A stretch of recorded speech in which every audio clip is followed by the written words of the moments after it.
Hey guys, good morning. It's Tony. I wanted to give you guys a quick overview on GameStop. The reason I'm a little bit worried on GameStop is because there's still restrictions on Robinhood, and people's money still needs to get cleared on Fidelity and E-Trade and other brokers that actually allow GameStop to be purchased, right? So I'm a little worried because usually in pre-market hours when GameStop has like a really big move, it tends to move pre-market a lot, and this time it hasn't. I haven't seen GameStop move over the 400s or even the 350s today. I've seen it kind of around this 318, 330, 340-ish level. It's been consistently over under the 350 mark since I started checking pre-market today, which I'm a little bit worried about.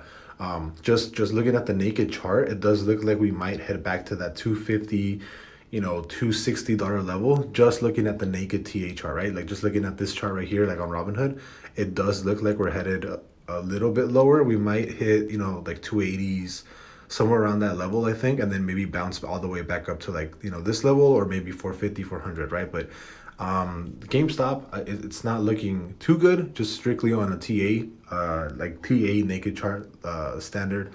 I will keep a lookout. I'm not really too focused on GameStop though. You guys know that I have my big position on AMC right now. I did cash out last week at like a 37K profit, so I'm out of GameStop. I don't think I'm gonna be playing GameStop anymore. I made my money, right? But yeah, I just wanted to update you guys on this.